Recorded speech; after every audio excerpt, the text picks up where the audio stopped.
Now make your contribution to this motion. Senator Sifuna.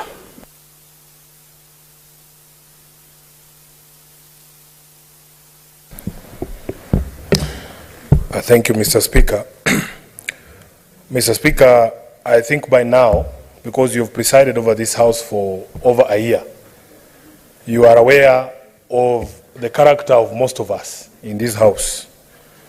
Mr. Speaker, in your communication about the President's address, you reminded this House of the requirement of the standing orders that in an address to the House, the head of state shall be heard in silence.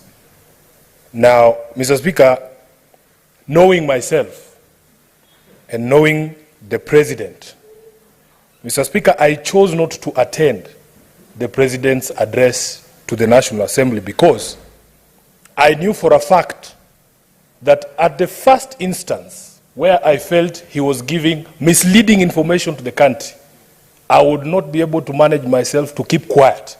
I would have been strongly pushed to say something. And Mr. Speaker, I would have run afoul of the rules of this House.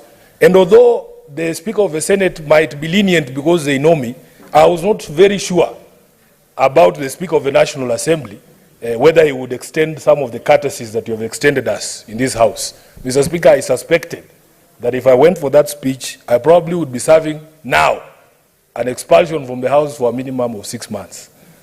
And I will go into the reasons why, Mr. Speaker, I did not trust the head of state to paint the true picture of the state of the nation. In my mind, Mr. Speaker, the state of the nation is the state of the people. Senator Mungatana has spoken very eloquently here about the state of the creditors of this country, that the creditors who gave us money during Eurobond are happy they are going to be receiving their payment. He should be asking himself, how many Kenyans are still able to service their own debts? That is the state of the nation that I would want to address. Mr. Speaker, so what I did, I joined a group of friends, and you will indulge me here, in playing a drinking game. Mr. Speaker, the rules of the game are very simple. Every single time you thought that a statement that was untrue, or even partially untrue, from the head of state, you had to take a shot of whiskey. Mr. Speaker, needless to say, by the end of the President's speech, we were extremely inebriated because of the half-truths and open lies that we believe the President told before the House of Parliament. And I will get into the specifics. Mr. Speaker, my expectation has always been that during a State of the Nation address, because the Constitution requires it.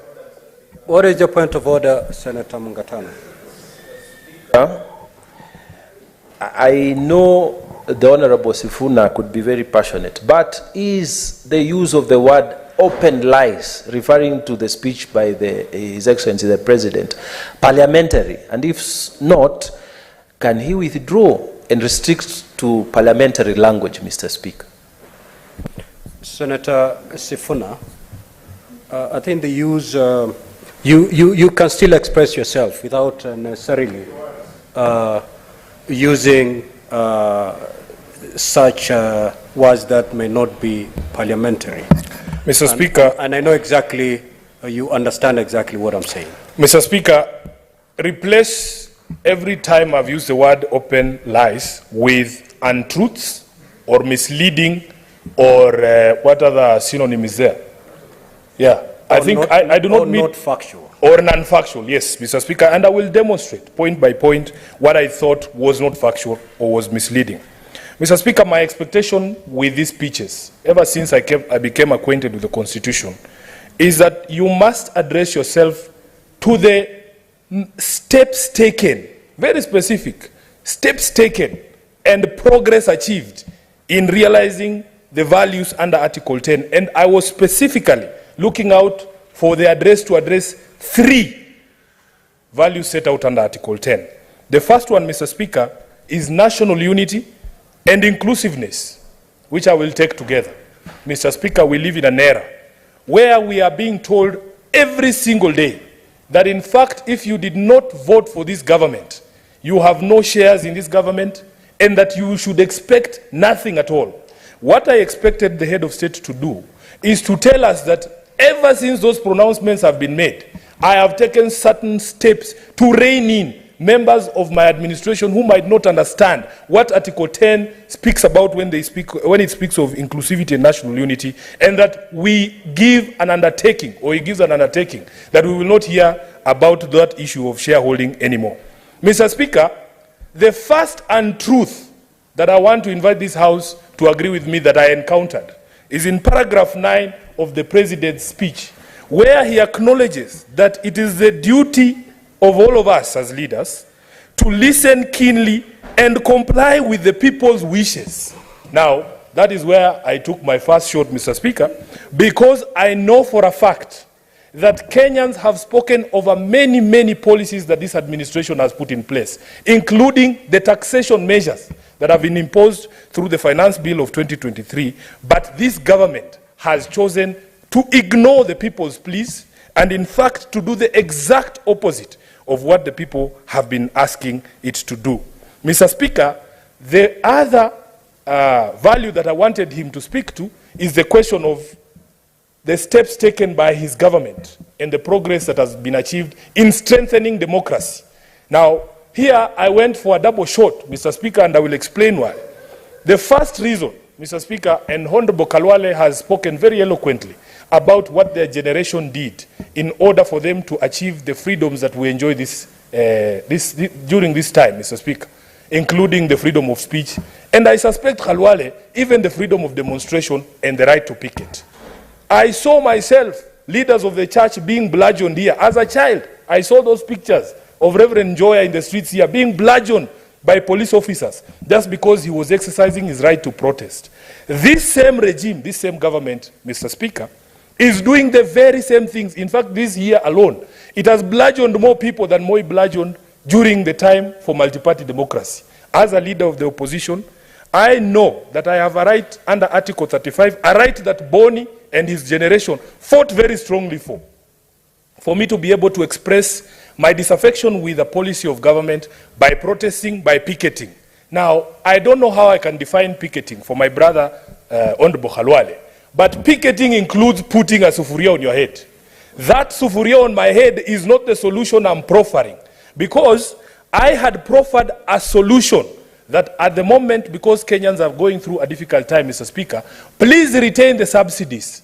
Please do not increase the taxation on fuel.